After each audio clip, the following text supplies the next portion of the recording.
नमस्कार, श्री स्वामी समर्थ. कसे आहात सगळेजण? तर आज आहे हरितालिका आणि उद्या गणपती बसणार आहेत. म्हणूनच मग हे दुपारी कामावरून आले आणि म्हणले की चला गणपती बघायला जाऊ आणि एखादा छानपैकी गणपती घेऊन येऊया. आणि बाहेर बघा किती मस्त हिरवळ झाली. गणपती बाप्पाच्या आगमनाला सगळे सज्ज होतात. आम्ही एका स्टॉलवर गेलो आणि बापरे, एवढे सगळे गणपती बघून मी तर खरंच खूप थक्क झाले. आणि खरंच गणपती बाप्पा म्हणजे आराध्य दैवत आपलं 64 कलांचा 14 विद्याचा अधिपती.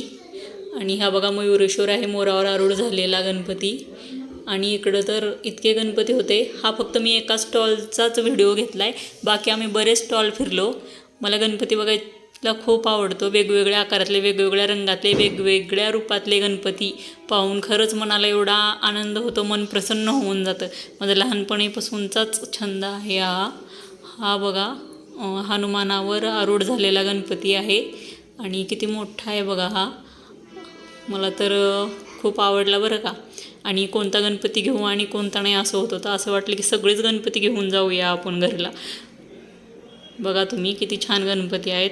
ह्यावर्षी गणपतीच्या किमती पण खूप आहेत बरं का. एकाहून चढ एक. हे बघा फेटेवाले गणपती आहेत, वनमाळीच्या रूपातला गणपती आहे, गणपती पार्वती. इकडे बघा लालबागचा राजा. असे अनेक गणपती, बापरे. हे बघा किती सुंदर सुंदर सुंदर गणपती आहेत. तरी मला ज्या ज्या जागी आम्ही फिरलो त्यातले मी व्हिडिओ घेतले नाहीत. नाहीतर हा आपला दगडूशेठ हलवाई, हा लालबागचा राजा, सगळे कसे असे मस्त डौलात बसले होते. आणि गणपती घेऊन आम्ही घरी आलो. गणपती काय आहे तो उद्याच तुम्हाला बघायला मिळेल. आम्ही बऱ्यापैकी डेकोरेशन केलं गणपतीचं, पण लाईटिंगच्या माळेने ऐन टायमाला दगा दिला, त्यामुळे जरा मन खिन्न झाले.